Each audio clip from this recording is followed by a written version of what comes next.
Friday. Hello. Glad to see you all here tonight. Hello, hello.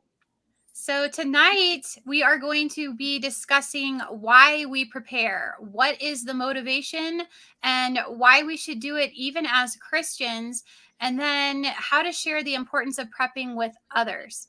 So this conversation was actually inspired by a previous one that we had several months ago on Apartment Preppers channel.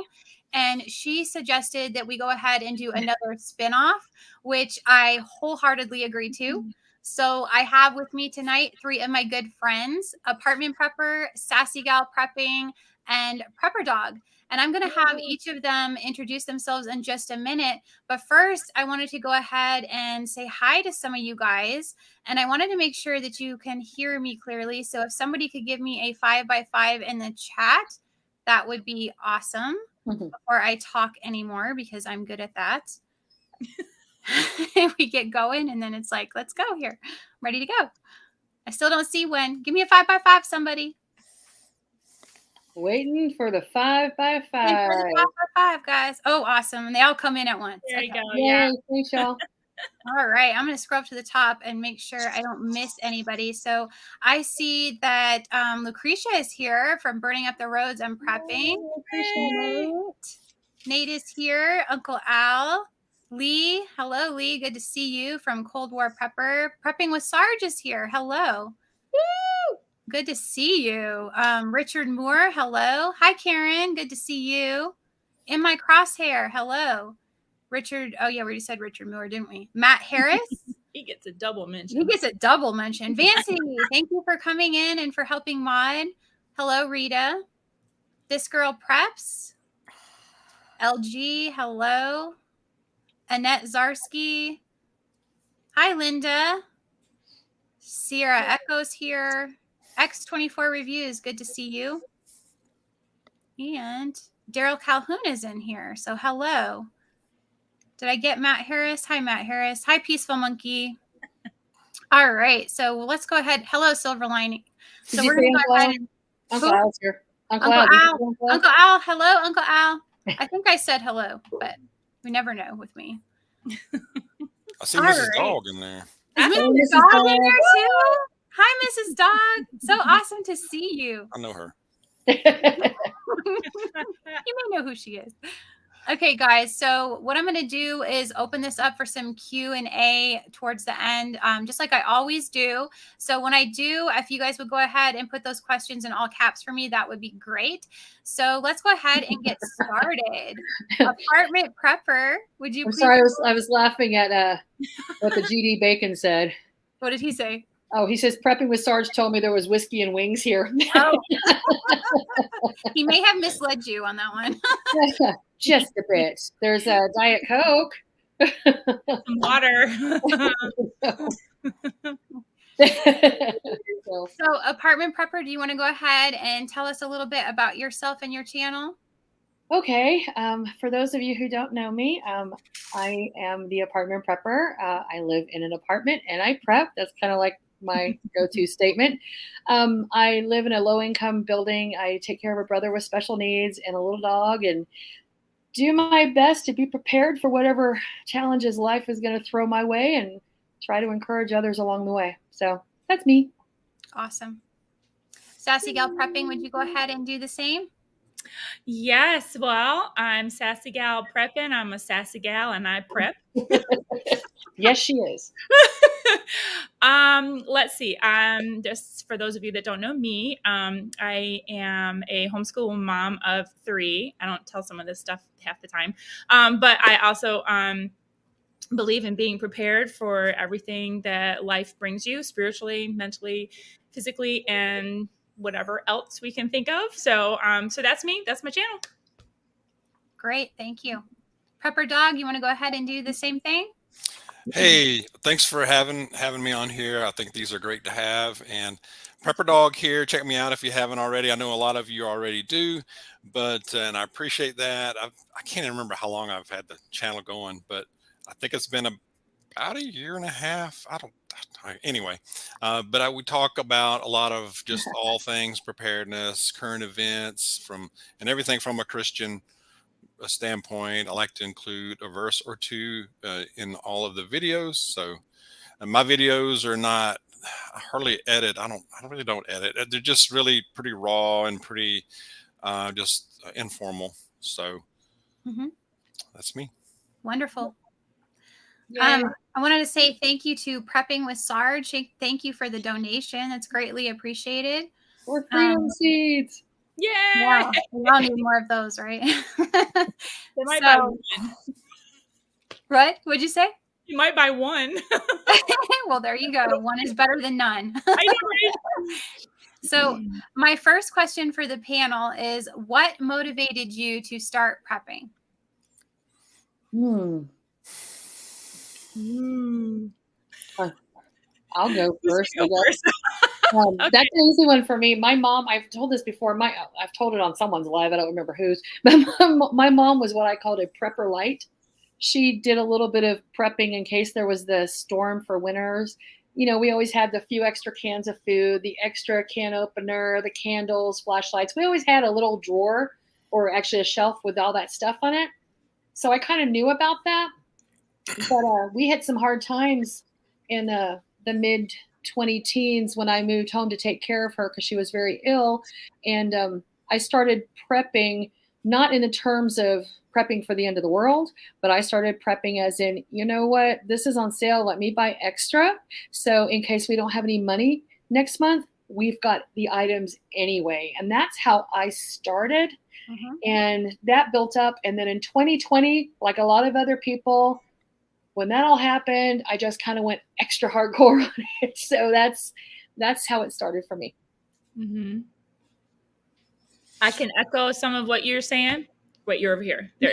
I can echo some of what you're saying too. I was doing the same thing. I started as a couponer, and I would build a stockpile based on buying items at the rock bottom prices, and then using my coupons so I could get them for little to nothing. And then I would just stock up so I could shop from my pantry versus going out and paying full price at the store. So I would have a stockpile at home.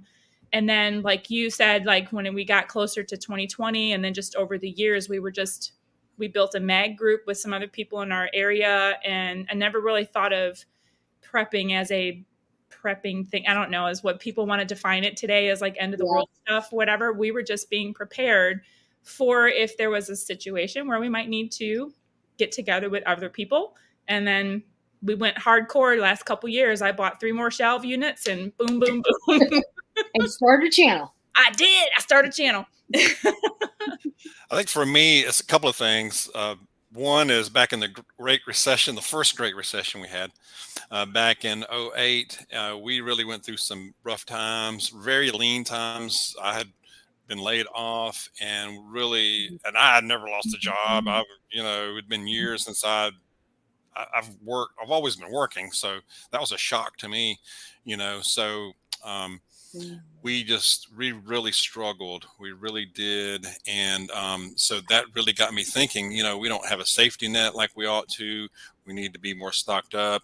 We need to just be better prepared for your personal SHTFs, and that was a personal or family SHTF in a real way for us. And then, so that really got me motivated to think about it. And then just some things that are going on politically and in the world, just gradually over the last 10 years. And then now years ago, I read a book called The Stand by Stephen King. And I tell you what, that thing scared the, what out of me. But then it made me think. That's the first time, and I read that a while back now. It's been some years, but it's the first time that it really made me think, what if things fell apart? I mean, and there were no authorities and there was nobody coming to save you and you're all on your own.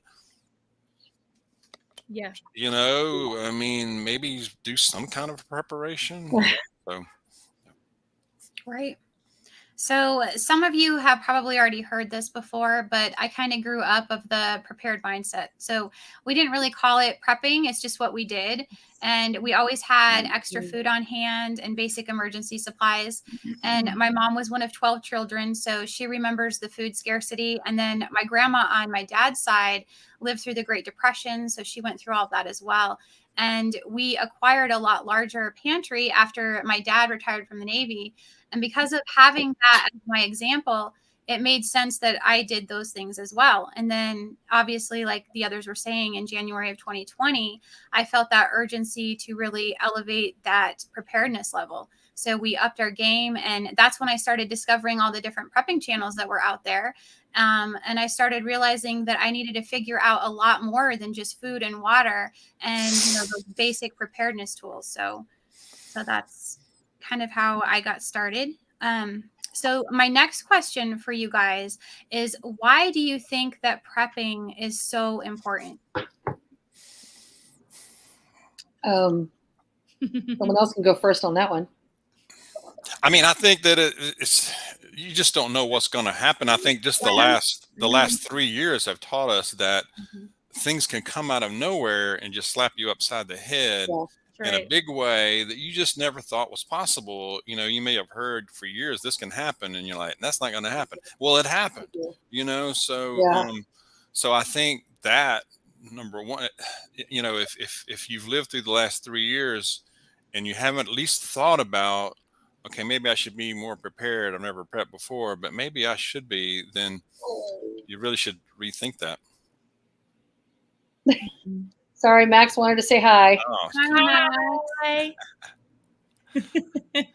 I think everyone is a prepper to some degree because you're prepared. For example, like most everybody, I think, has car insurance. So you're prepared for something that might happen.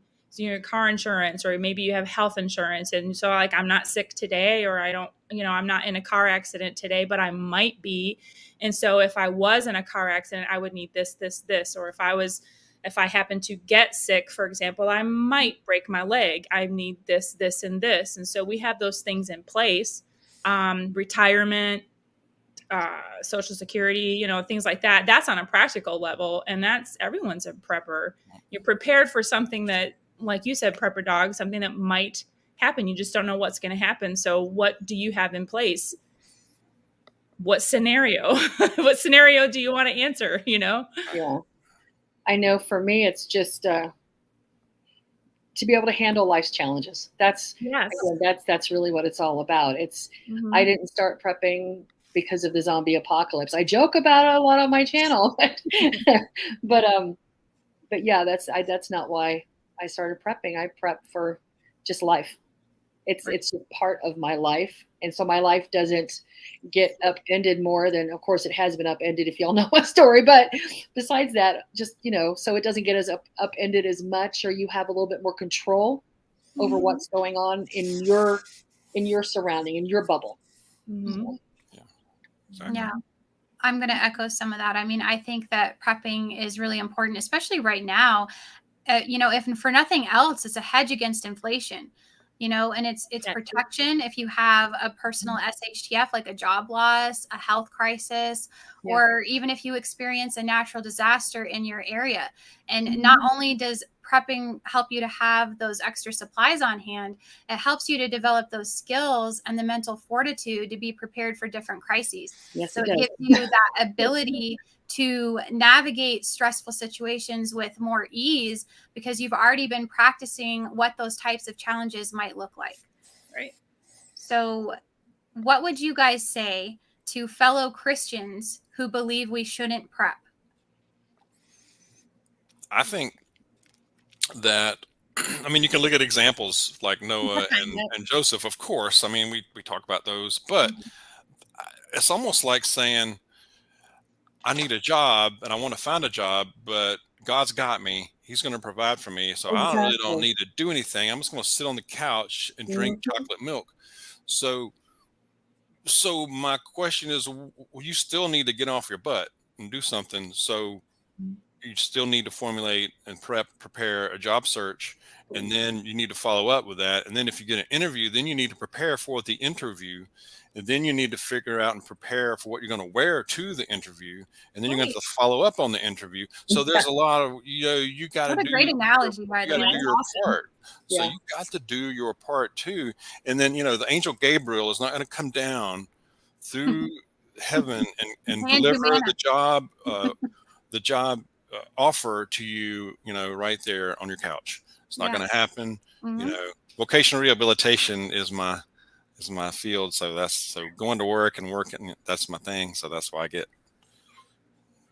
fired up about it. Passionate about it. That's Yeah, okay. yeah. Passionate about it. That's one of my things. Oh, go ahead, Sassy. No, I was just saying to carry on with that thought. It's like they're people with that mentality might be waiting on God to do it for them. And I saw somebody in the chat, it just scrolled by that said God gave us brains, and he did. Yes. And he gave us, these abilities but to sit there and say, well, God's going to take care of me. Well, then we're not doing our part. Like you just said, Prepper Dog, it's like they're waiting on, it's still that mentality of waiting for someone else to do it for you. You're not actually trusting in, they think that trusting in God is sitting on the couch and doing nothing. God's going to take care of me. But no, trusting in that God's going to strengthen you to do what you need to do and to carry out, to prepare for your family, rather than just waiting for it to fall into your lap, like you said. Yeah. And let's, I want to bring up 1 Timothy 5:8. Y'all, we've all talked about this one before. Anyone who does not provide for his own, and especially for those of his household, he has denied the faith and is worse than an unbeliever. That right there, I saw, what was it? I saw someone talking about it, and they said, until Jesus comes back, no matter what you believe, we're talking rapture, pre-trib, no trib, post-trib, past, it doesn't matter. Until he comes back, you are supposed to take care of your family to the best of your ability. And that's all prepping is taking care of your family. And one of the other notes I had was, he talked about the job thing. I had written down, everyone has credit cards for emergencies.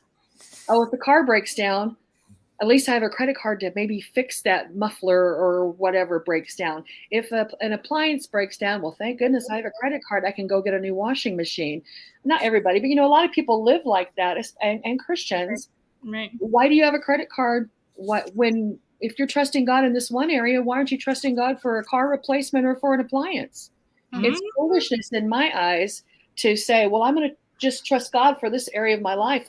But this area of my life over here, I'm going to go ahead and take care of myself. You see what I'm saying? I think it's weird how was it? Patriot Nurse put it, and she said, sorry, I'll shut up after this one thing. Patriot Nurse said, she had a video from 2020 called Prepping is 100% Biblical. And she made a statement that there are people who use scripture to excuse laziness. Yes. Oh, they do. They don't want to take the responsibility. And I'm not saying everybody, but there are a lot. They don't want to take the responsibility. They don't want to put back extra food. And so they find the scripture to say it's okay. Right. You know what I'm saying? So that's how there was the one that Ecclesiastes 11, I think I was telling you guys before we started, was Ecclesiastes 11, like 1 through, we could probably read that whole chapter, but like 1 through 4 is talking about casting your bread on the waters, for you will find it after many days. Give a portion to 7 or even to 8, for you know not what disaster may happen on earth. If the clouds are full of rain, they empty themselves on the earth. And if a tree falls to the south or to the north, in the place where the tree falls, there it will lie. He who observes the wind will not sow, and he who regards the clouds will not reap. I mean, it's all talking about, you don't know what disaster may come our way, so you don't put all your eggs in one basket, you diversify and you prepare for whatever may come. Yeah, exactly. And I think that too, we need to understand that people have always been what we now call preppers to some extent before the development of these modern conveniences that we have now. Yeah. So people traditionally grew gardens and stored food in root cellars as a way of life. And if they didn't, they would have all starved. You know, they wouldn't have had the food they needed to survive. And there are many scriptures in the Bible that talk about being prepared. And I think where many Christians are getting confused on that topic of preparedness is that they believe it isn't trusting God to be their ultimate provider, and they're not putting him first place for some reason. So they need to understand that we are to put God first place, but we're also to pay attention to the signs around us. And if we can see clearly that all the signs around us are telling us that the economy is failing, food shortages are manifesting in some areas more than others, you know, we're seeing inflation take off, we're seeing global conflicts, we're seeing rampant diseases in animals and in humans, and fertilizer shortages, the list goes on, and we choose not to act, then how is that being wise? And how are you going to provide for your household if you can see everything collapsing around you and then you willfully ignore it? So Proverbs 12:11 was one that I had. Those who work their land will have abundant food, but those who chase fantasies have no sense. Yeah. And Proverbs 20:4, sluggards do not plow in season, so at harvest time they look but find nothing. Yeah. So I have another one from Proverbs, if I can I ahead. say it? Proverbs 22:3. This is actually the contemporary English version. If y'all have a problem with me using another version, I'm sorry. That's just the way it is this time. So it says, when you see trouble coming, don't be stupid and walk right into it. Be smart and hide. Isn't that great, though? Concise. How, I mean, you know, I mean, I can read you the King James, but that's just that is the English. That's the smack you upside the head version is what that yeah, is. it is. Smack you upside the head. But I saw that and I was like, oh my gosh, that's like as plain as it gets. When you see trouble coming, don't be stupid. Yeah, that's pretty straightforward. There's another one I liked. It was Proverbs 21:20, and it was talking about how wise people store up choice food and oil, but that the foolish gobble it all up. And I was like, oh my gosh, I love that, because that's what we're doing. We're storing up all the good stuff, and everyone else Proverbs is a phenomenal book. It's, Y'all, if you've never read Proverbs in the chat, I encourage you to go read. It's all just about wisdom and using wisdom for life. That's what that book is all about. Foolishness and the foolishness doesn't mean that you're dumb or that you're stupid. It's just that there's except in that verse, wise and unwise. Can you imagine too the abuse and things that Noah heard? I mean, oh yes, we'll never know. I mean, we don't have an idea really of how in depth that I'm sure that was. You know, that he heard about the faith he had to have. You know? Yeah, well, yeah, because no one had ever seen rain before. Right, exactly. You know, what are you talking about, rain? They figured, he was nuts. Long time. Like now, if we see a rain cloud, what are you talking about? We don't know. I don't know what that is. So my next question for you guys is, do you believe that there is a set amount that we should have prepared? I'm going to say no. Every person is I say it all the time. Everybody's prepping journey is different. Everybody's family needs are different. Everybody's size, everything is different. I don't think there's any set way to do it. There's no set amount to do it. Nothing is set in stone. You do what's right for you and your family. I agree. I think I totally agree. I think that's exactly right. I mean, you hit it on the head. I think it's different for everybody. Everybody's situation is different, you know, so do what's good for you and your family and what y'all have agreed on. But I think what a lot of people get confused on is they lump us into this hoarder type thing, you know, category or slot, to where they just hear the word prepper and they think, well, they're clearing off the shelves and they have toilet paper stacked all the way to the ceiling. No, it's just getting prepared even for a natural disaster or a personal emergency, or like you said, you have insurance for your vehicle. I think Sassy Gal said that. Or you know, you have a plan B for if you lose your job, you know. I mean, definitely. You know, so it's just different for everybody. Yep. Yeah, I'm one of those that has toilet paper stacked to the ceiling. That works for you, right? Oh gosh. And extras for neighbors and friends. Yes, Dove season 91. Did That's you have another anything one. you wanted to add, Sassy Gal? No, I'm agreeing with everybody. Here. Pray. So I'm going to jump in there and agree with you guys too. I think that we need to use wisdom and balance in everything that we do. And that's why I think that we never advocate that people go into debt to prep, and that you do No. it a little at a time as you can afford it, because we understand that there are many who are on fixed incomes or government assistance, and they can't always prep to the same extent that everyone else does. But I also wanted to say too that there are ways that we can prep for free. So you can, do some research, like how-tos online, watching, your favorite YouTube channels, printing out or downloading that information, just practicing your skills, and then, or mentally even going over some different types of scenarios. So there are things that you guys can do to prep for free, and slow and steady wins the race, right? Absolutely. Yeah, we're going to be talking about prepper scenarios on my channel on Sunday night. Love it. So Sorry. what other things do you guys think that we should be preparing besides food and water? Medicine.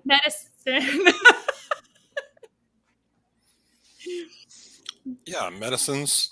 That's Mhm. over the counter. That's Hygiene. prescriptions. That's Yeah. first aid. That's your Hygiene products, pretty much anything that applies to your life. Well, Anything you use. cleaning materials. Yeah.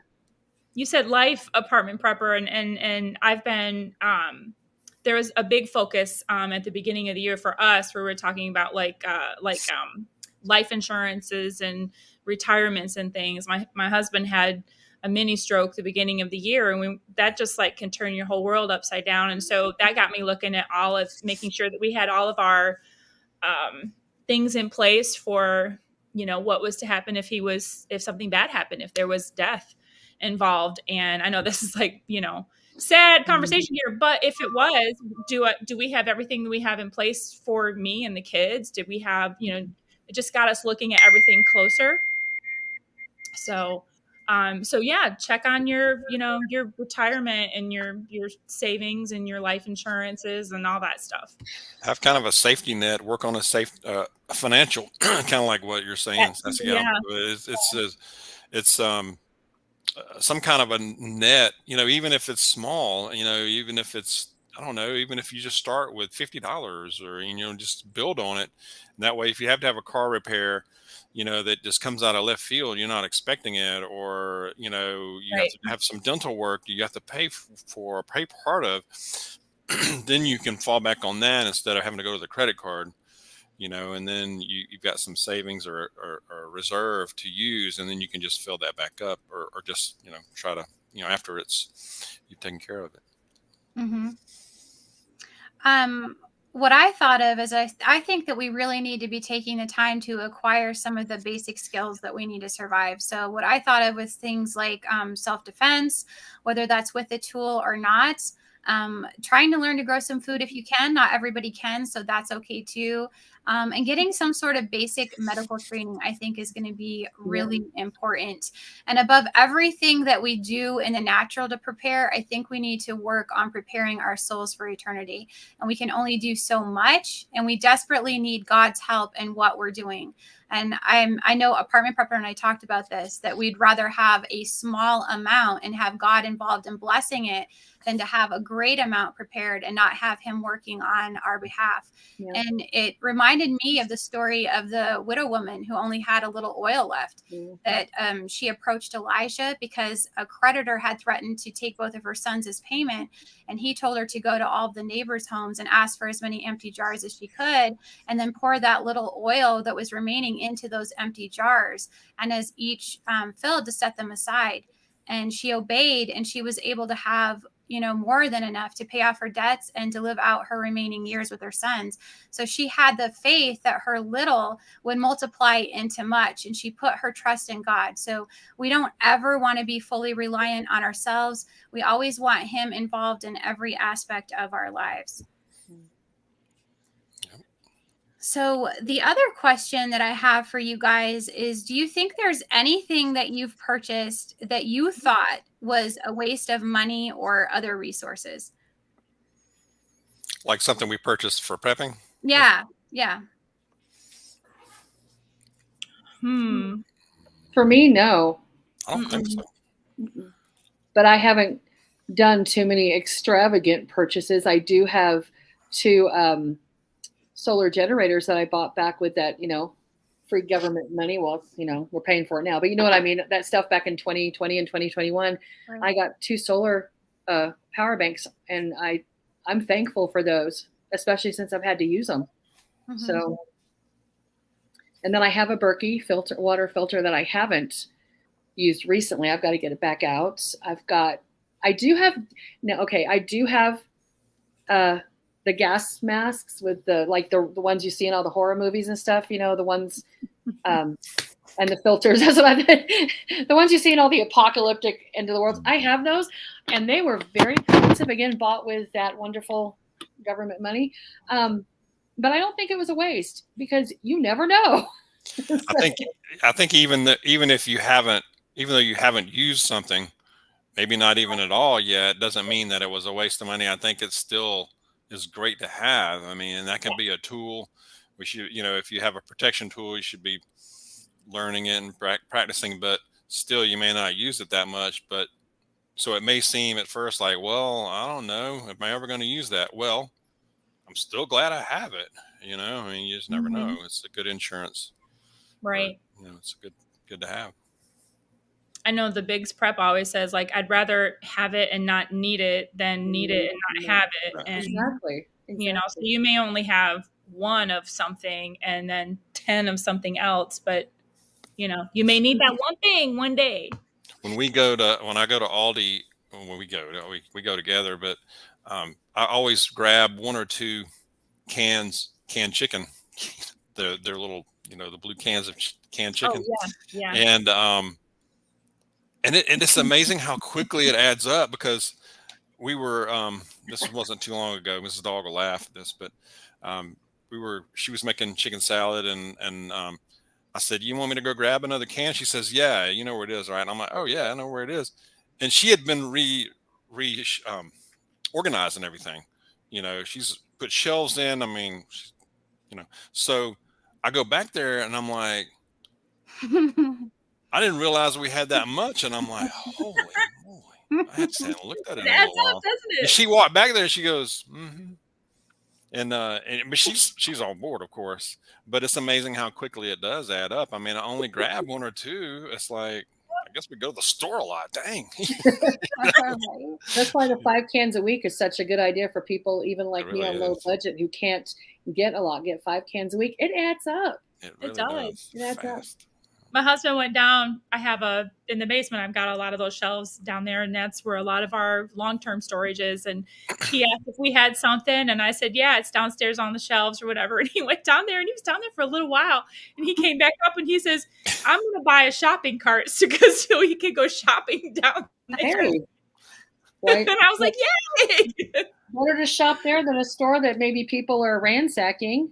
Right. Yeah. Right. Y'all saw that video, right, of the 7-Eleven in LA that got getting mobbed by the people? Mm-hmm. I saw that. Oh, yeah. Yep. It's moving up.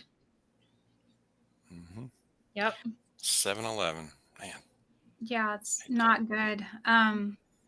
So really the only thing that I thought of that I purchased that I felt like was a waste were these plastic shelving units. So don't invest in those. They are total trash, guys. Like, they're a little bit cheaper, but there's a reason they're cheaper. They're cheaply made. They can't handle the weight. They start to bow. So don't cut corners, I guess, is what I'm trying to get you guys to understand. Sometimes it's worth it to go ahead and invest a little bit more money in something that is actually going to last and hold up for you, rather than going for that really cheap item. And this applies across the board, not just to shelving units, but I'm sure there's plenty of other items out there especially when, you know, we go on the dollar store, there's certain things that are good to pick up out of there. And then there's other things that you're thinking, this probably isn't, you know, made as well as something else. Same thing with Amazon. Sometimes you can find things that are really well made. Definitely look at the reviews. Don't just, you know, grab something because it's cheap. So you want stuff that's going to last.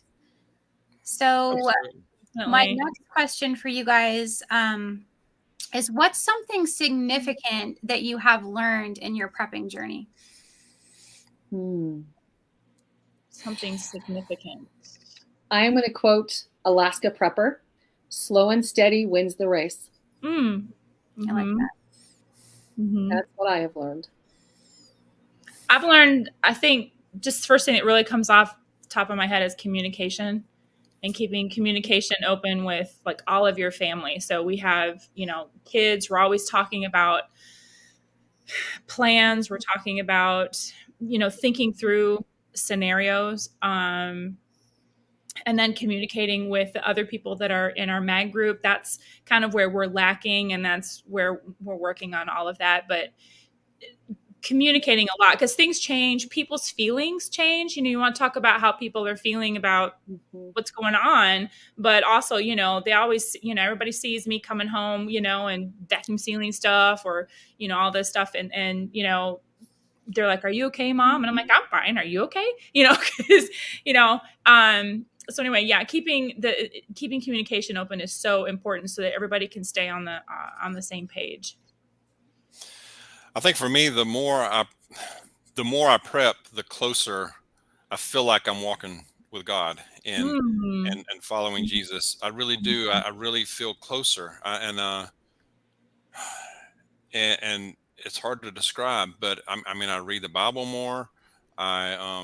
You know, just looking for verses. I end up reading more, and I just don't read that verse. I end up reading the chapter or that you know, the context of it, where I wouldn't have before. And, you know, so, but just other than just the channel, it's just the preparedness and doing something every day to prepare, whether it's in the garden and you're out there in nature.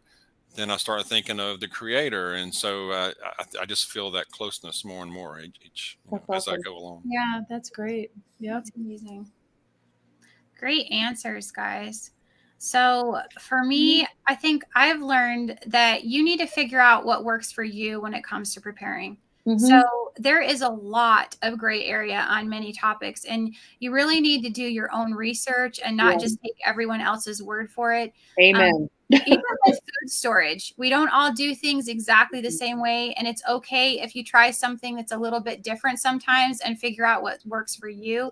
And as I've said before on my channel, your area, your climate, your altitude, the ambient temperature of your home all affects your food storage and what you can do. So, and it's okay if you make mistakes along the way, because it means that you're learning. And there are no wrong mistakes, just lessons learned. So be patient with yourself. And we're not all we're not all born knowing how to do everything. So it's going to take time. It's sassy. No, you know, you made a good point there, though. It is, we've said it earlier too, it's everyone's journey is different. And you'll come across some channels that will tell you this is the only way to do this, or this is the only way to do that, or you know, don't do it this way. You know what? You learn from people, but you also find out what works for you, because 2 + 2 = 4, but so does 3 + 1. Exactly. Ooh, I love it. You know, I mean, there may be the same final destination, but there's different routes to get there. So there's usually not just one way. And don't let someone belittle you if you're trying something different. Yeah. You'll find out if it works for you or not. So that reminded me, I wrote something down earlier today for tonight, or just a thought that I was to remind myself, you know, it's like people, not everyone's going to like you. Yeah. You know, and especially when you're making a stand on something like this, you know, you're like, I'm walking my path and I'm going this way, and I don't care about y'all, because they're, you know, not everyone's going to like you. So be prepared to stand on your why you got started prepping, why you're doing what you're doing. We're a lot, like the four of us here, especially, we're grounded in our faith and in our beliefs, and we're on this road because we know this is the direction that we were called to go. So be willing to stand on that when people are kind of like Noah, people are pointing over at you and like, you're crazy for doing what you're doing. Okay. Thank you. Yep, I agree. Yep. Yeah.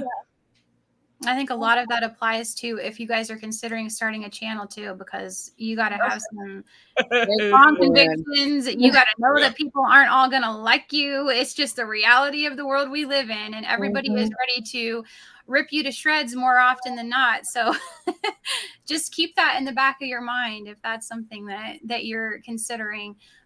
You definitely have to have that thick skin and be confident in who you are and what you believe. So Linda Daniels says it well there. What people think of me is none of my business. Yes. That's one of my favorite quotes, actually. Yeah. That's a good one. Yep. So do you guys think that there's anything that is crucial to our success as preppers going forward? Patience.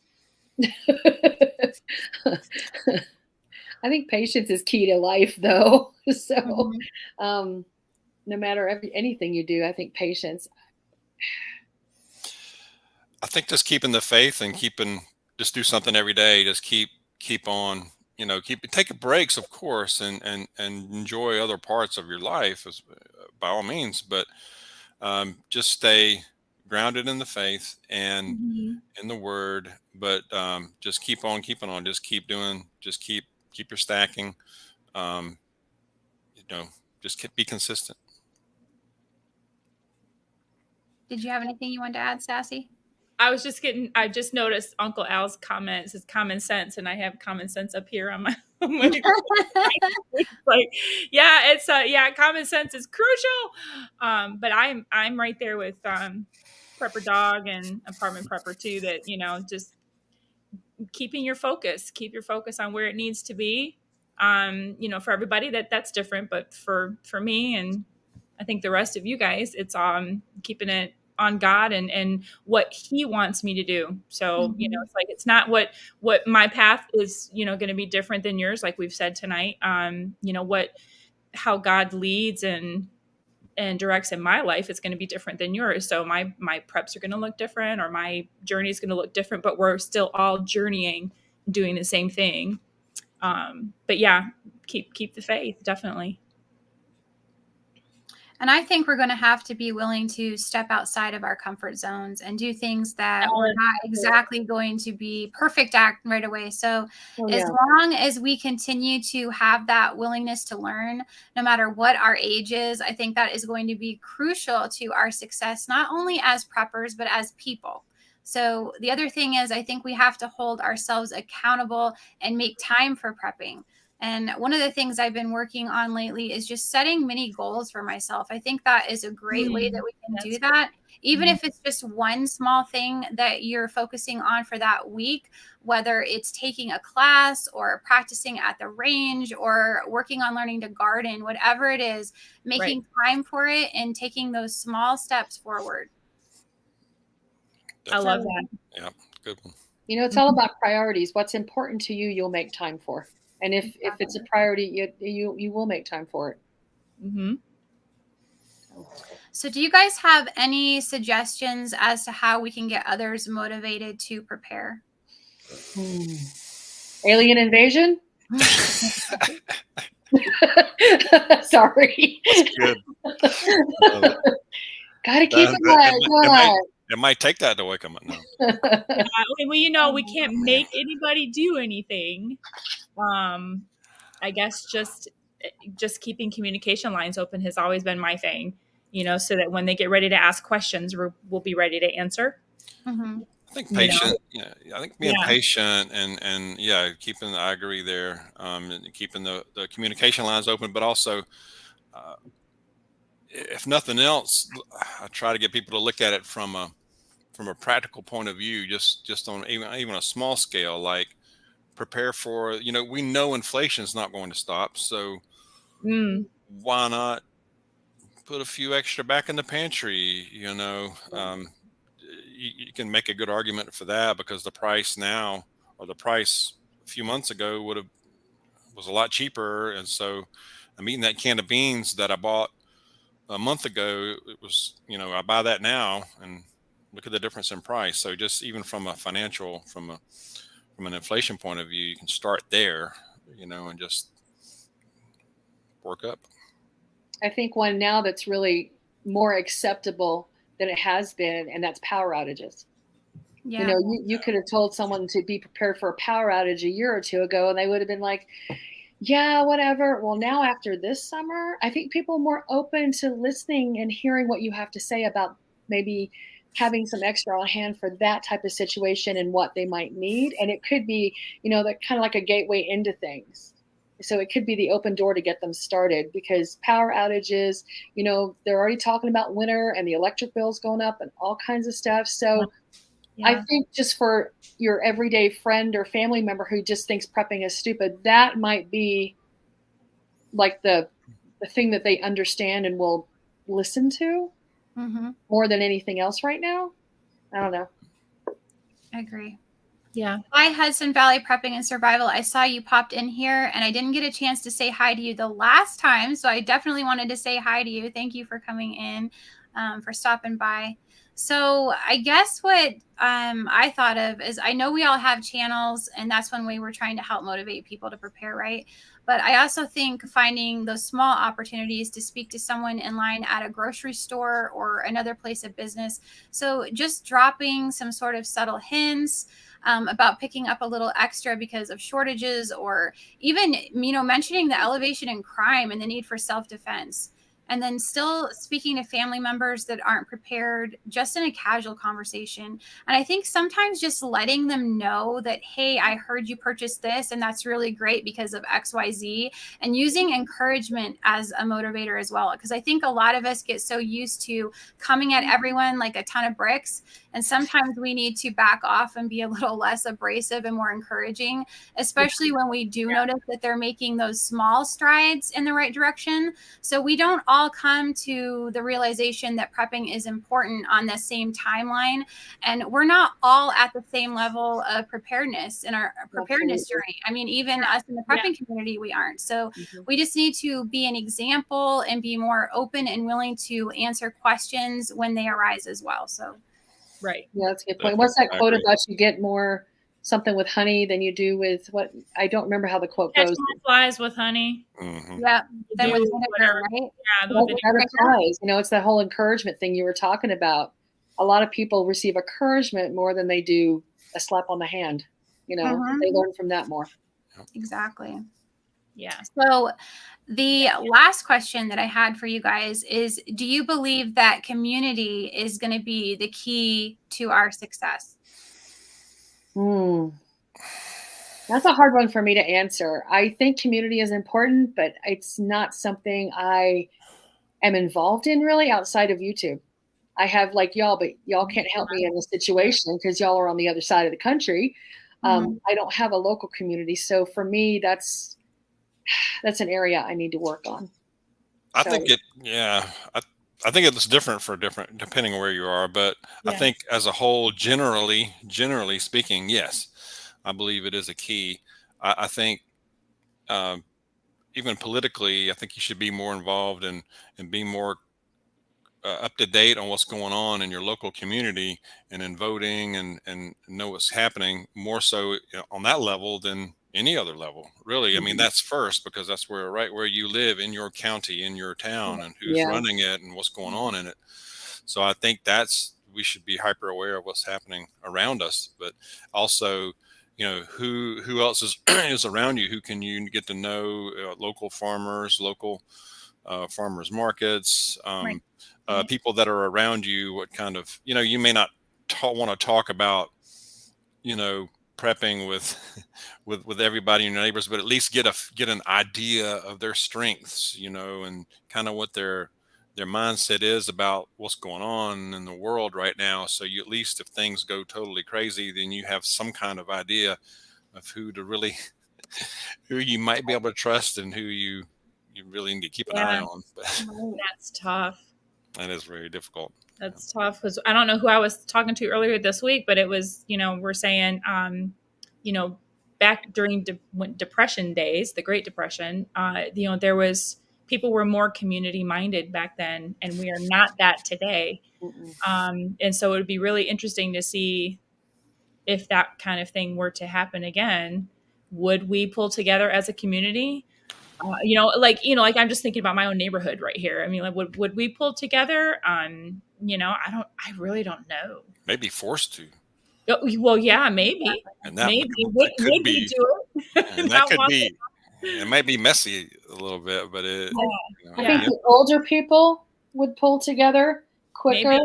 than the younger generation, because they know from past experience. Yeah. That's just my guess. I'm not putting anyone down who's younger. I hope y'all know that. It's just this generation is so focused, not everybody, but a lot of this generation is so focused on me, myself, nobody else, me and my TikTok account or whatever. They're just, that's where their focus is. I want to be a TikTok star. And then the older people go, and I'm like, no, you got to talk with these people.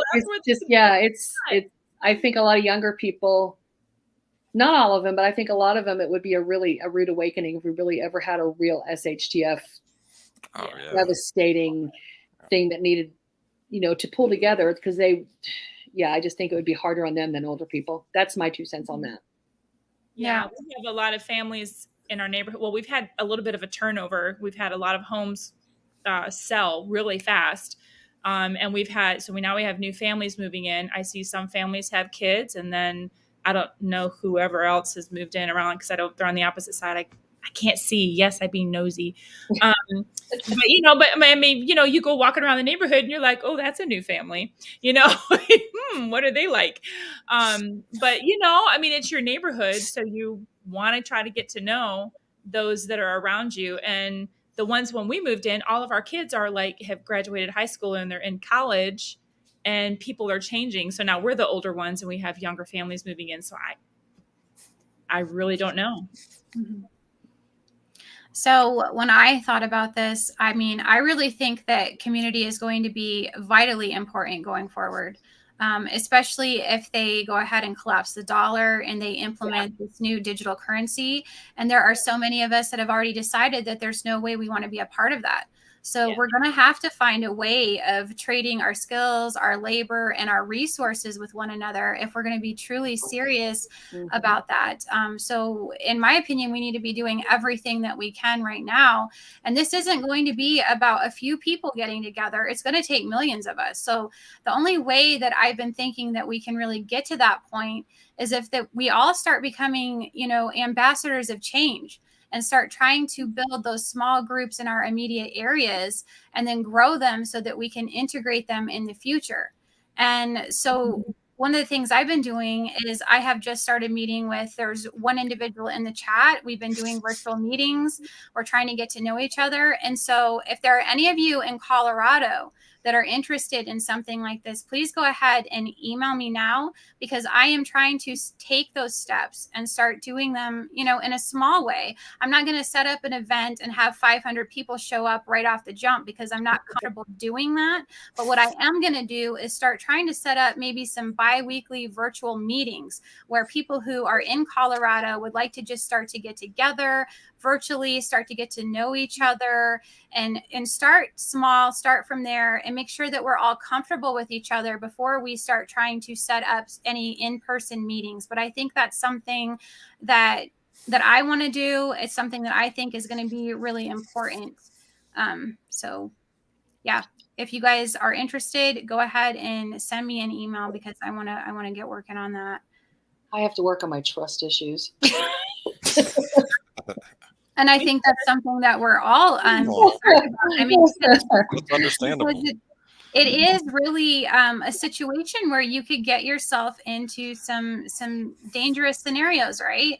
And I had actually talked to Mike from Hudson Valley Prepping and Survival. We spent some time on the phone one day, and I was kind of picking his brain about that. And he definitely encouraged me to start really small, because that is what we're going to have to do if you don't have that core group yet, which I don't either.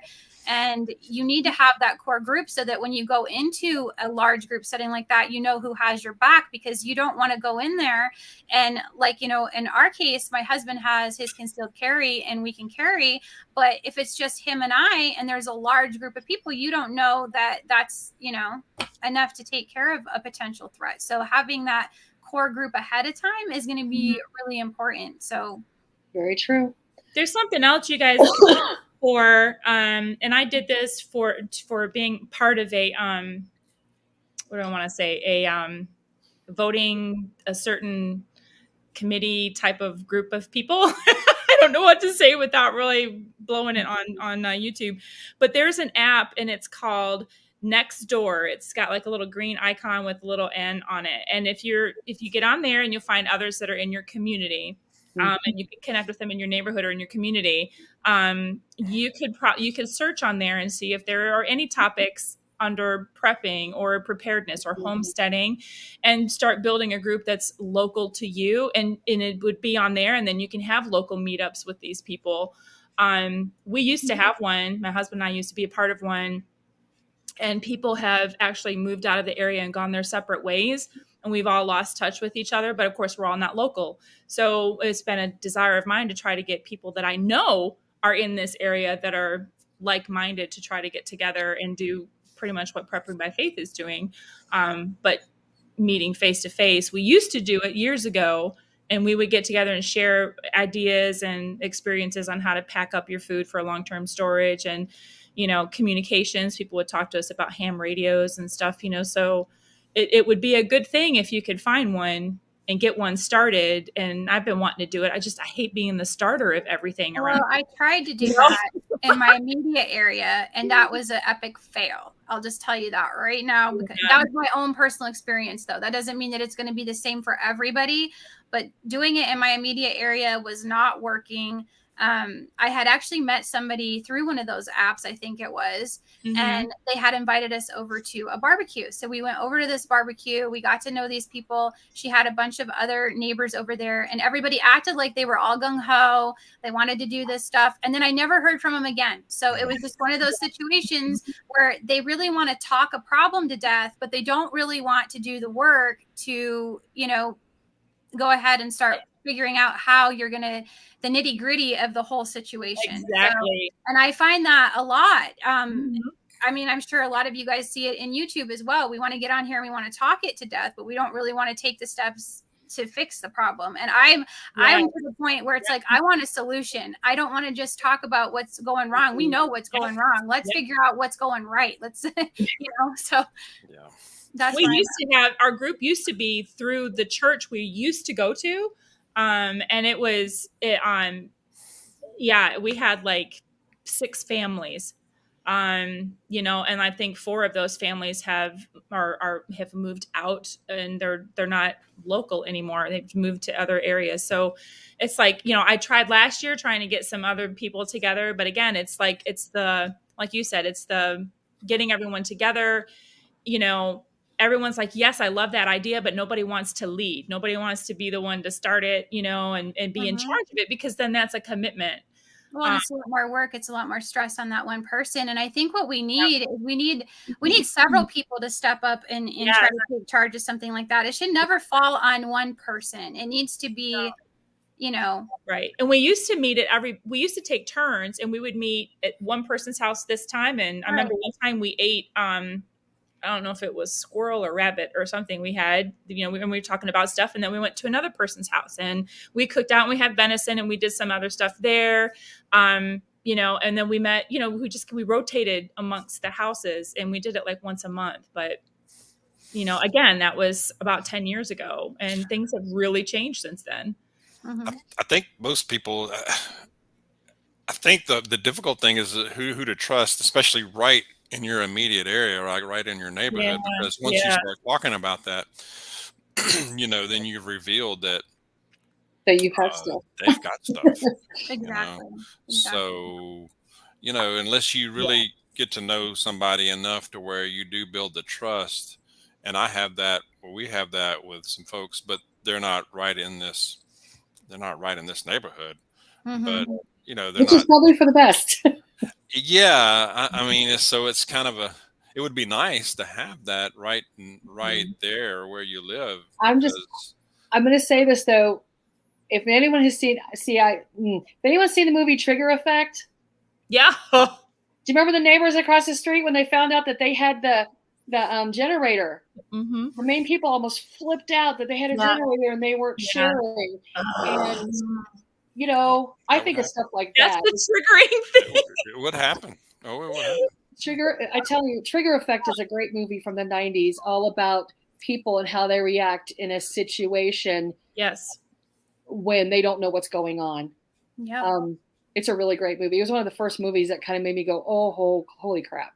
Mm-hmm. Oh dear. And it made me really look at things differently. So yeah, but that's, I kind of have, you know, someone else mentioned, if you fall in with the wrong crowd, it's going to end up like The Divide. I don't know if y'all have seen the movie The Divide. If you have trust issues, do not watch it. Oh, great.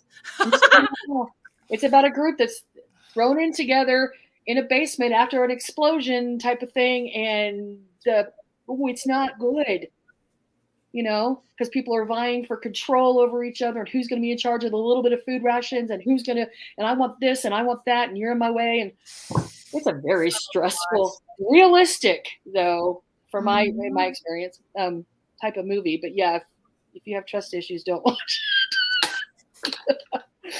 How about that? Someone in the chat, I don't know how to say that last name. They mentioned The Divide.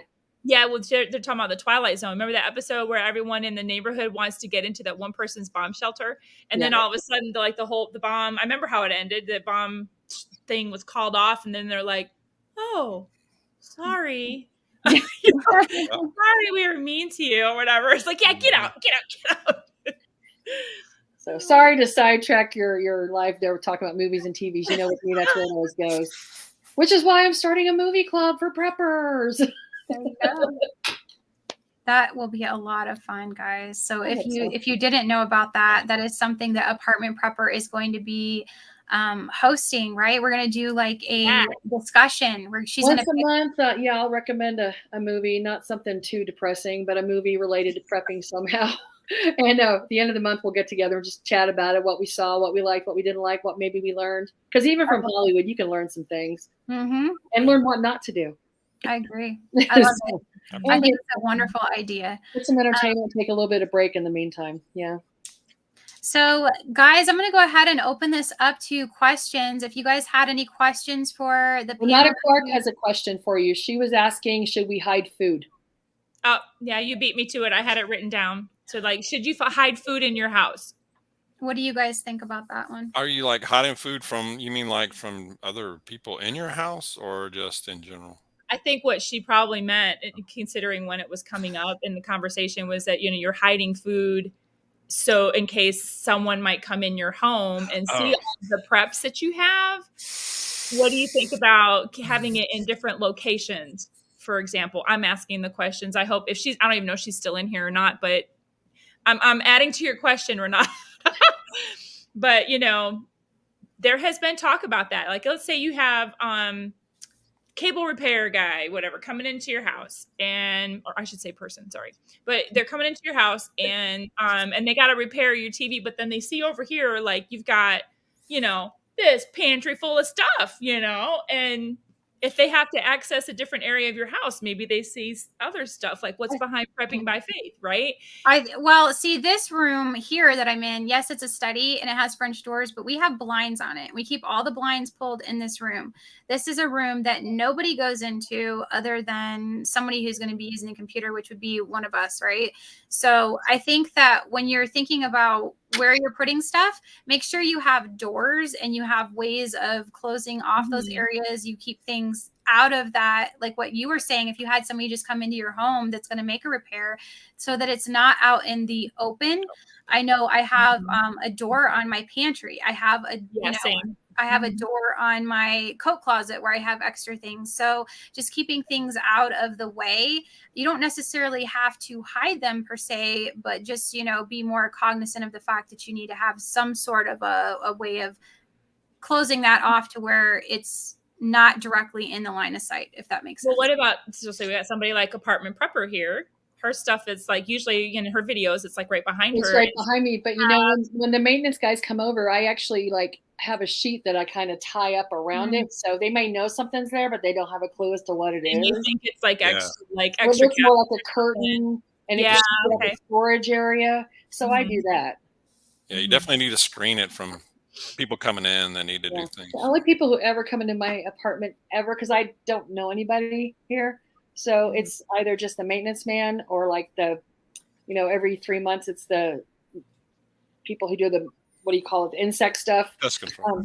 Pest control, thank you. Right. So, but even with all of that, I still cover it all up and make sure it's just not, you know, because they're just in and out, but if I don't cover it, it's going to be obvious that it's there. No, it's always in my videos, except not tonight.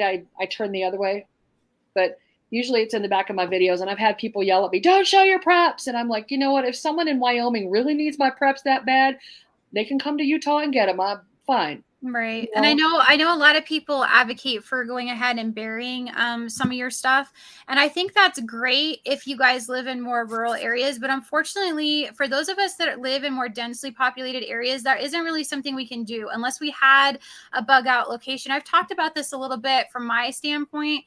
Because I'm in this densely populated neighborhood, the only open fields are ones that they are going to end up developing. So if I went out there and tried to bury something, they'd be digging it up next week, putting some sort of residential on it. So it would do me absolutely no good. And I'm not going to go out too far from where I'm at because I'm going to end up on some farmer's field or something else and get myself into trouble, or it's going to be so far up the road that I'm not going to be able to necessarily get to it. So these are things that I think about, and I'd love to have somewhere else to put it. But I think that going back to the whole community aspect, this is where if we started to develop that community that we need to, we could start having some of our things at different locations, because maybe we could say, hey, do you have any room where I could put some of this here and at your home? And then maybe, you know, they left a little bit of something here, and you kind of just like spread out some of that stuff if you have people in your group that you can trust. There's that. Right. I also think if there's people coming into your home that you're not sure about, for example, that like, you know, repair people and maintenance people and kind of stuff like that, you know, don't leave them alone in your place, you know, right? Never leave them alone. Yeah. You don't know. Unless you live at Mar-a-Lago and they're FBI and they kick you out. Oops, did I say that? Oh no, you went political. Hey, I don't even want some of my family to see my stuff. Right. You know, and then like, so Walmart, you need to keep it screened. Right. Like Walmart has, like, I don't know if they're still advertising this, but they would come in, they would deliver to your house, but not just to your house. They would come in and then they would put stuff in your cabinets and all that stuff. And I'm like, what is that? No, we don't need that. Y'all need to not offer that because, you know, my doorstep is fine. Thank you. But apparently that was an issue. So don't let anybody into your house, even if they're just like, oh, let me do this for you, unless you really trust them. No. Right. That's crazy. I had somebody come and try to sell a Kirby vacuum cleaner to me. I heard you say that on your videos. It was weird because, you know, I know I'm like, it's not too unusual for the doorbell to ring here because the neighbors here, it's a small neighborhood and people, you know, we all pretty kind of know each other. So I just figured it was a neighbor. And so she tried to sell it and I'm like, and she was aggressive. She was like, well, can I show this to your wife? I'm like, no. No. You're like, you know, I don't so I had to spend close any more money on anything. And so after the encounter, I'm like, Mrs. Dog is like, maybe we just shouldn't ever answer the door again. Like, I don't want to be. I mean, I can see through the door. If I can see if it's a neighbor, then I'll open. But then I started thinking, well, what did she? You know, what was that the only reason? You know, was she trying to look at other things? And my garage door was open at that time. It was in the middle of the afternoon. You know, I'm in and out of the garage, and it's on a Saturday. I mean, did she see something? Was she looking for? Who knows? I don't know. You know, you just got to think about all that. You do. And that's one of the things I've started doing is I don't just answer my door for anybody anymore. And we get a lot of that kind of stuff, the solicitors that come through, and it's always the same people. It's always, you know, they want to sell you some sort of bug service or they want to sell you solar. That's what I get constantly. And luckily for me, and it's always men, you know, it's always these like good looking younger dudes that come, you know, they got that and you're like, okay, but I'm not. No. This is not a Lifetime movie, okay? Exactly. And you as a female, it's like, I'm not going to open my door. So I do have this one latch at the top where I can kind of pull it a little bit open, but I'm not going to open it all the way. So that way I can slam it back and, lock everything real tight if I need to. And I'll just tell them, no, thank you. Don't want it. Shut, lock. No, go away. That's the one nice thing, I'll admit, that's the one nice thing about living in a secure building with the key fob thing. There you go. Yeah. I don't get that kind of harassment. When I lived in a house in Oklahoma, I had the vacuum cleaner last year. Oh, did you? So, yeah. Like a year and a half ago, I was just like, and they're like, you look like you could use this. And I'm like, thank you. Go away. Yeah. Yeah. Linoleum. Yeah. I answer the door with my sidearm. There you go. Oh man, there you go.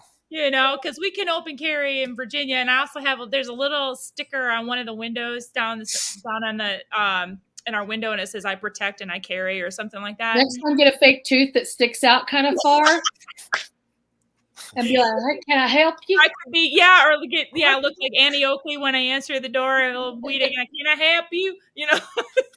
Annie Oakley's like, inbred cousin or something. There you go. We don't get very many people here though, because we have I think it's what is it? No soliciting and all that kind of stuff. So it's very rare unless there's someone that already has a contract with like a lawn care company or something in the neighborhood. They'll be like, "Oh, I was in the neighborhood," and I'm like, "There's no soliciting. I didn't ask you to come to my house. Thank you very much." Yeah.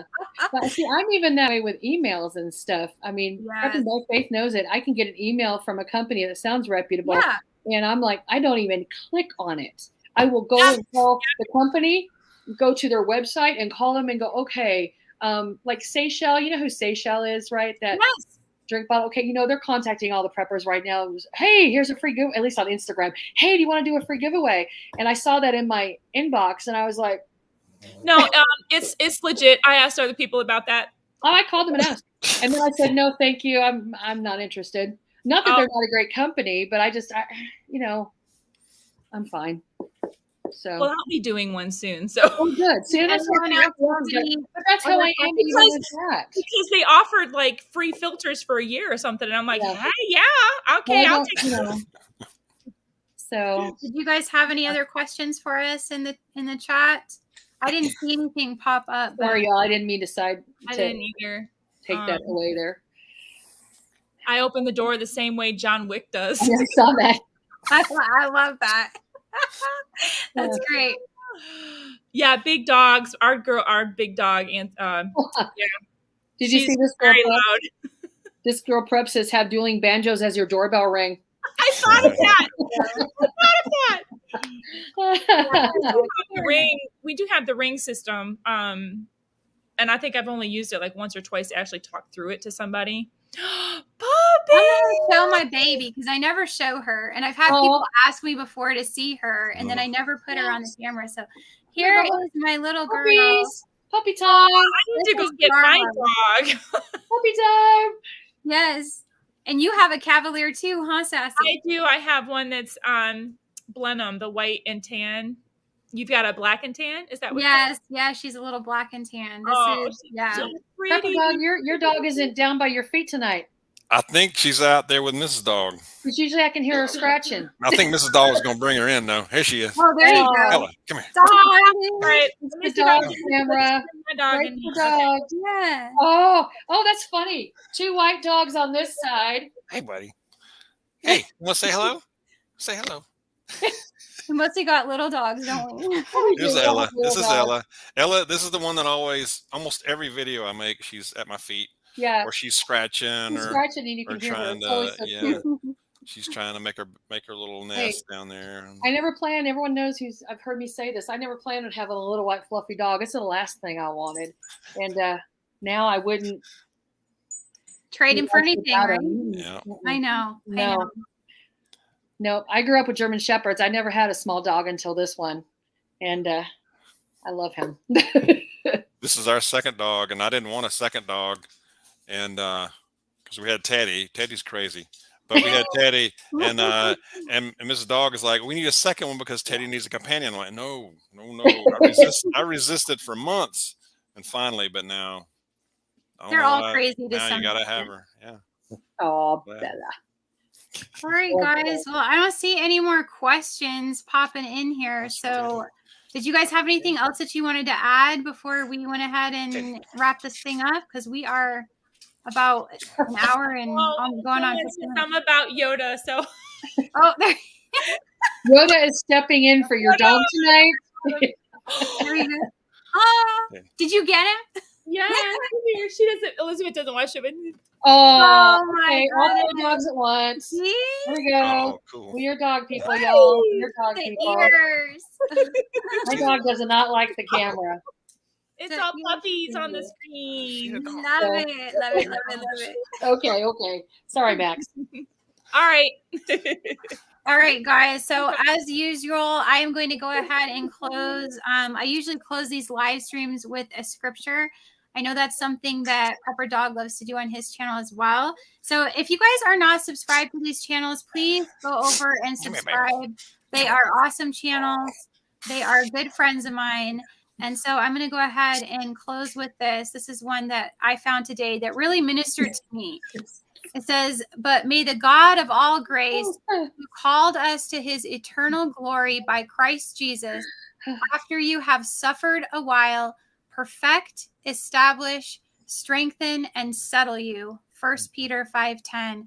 And that one just really got me today because I've been in a place where I have not, I haven't talked about it much, but it's kind of a little bit of a darker place than I've been in a while the last couple of weeks. And it's been a challenge for me. So it really ministered to me. And I think a lot of us are going through things right now where we really need Jesus' help in, establishing and strengthening us and, helping give us that perfect peace that we can only get through him. So I just wanted to close with that and share that with you guys. So I hope you all have a wonderful weekend. I really greatly appreciate you taking the time to come on here with all of us. We appreciate each and every one of you because you guys really make our channels.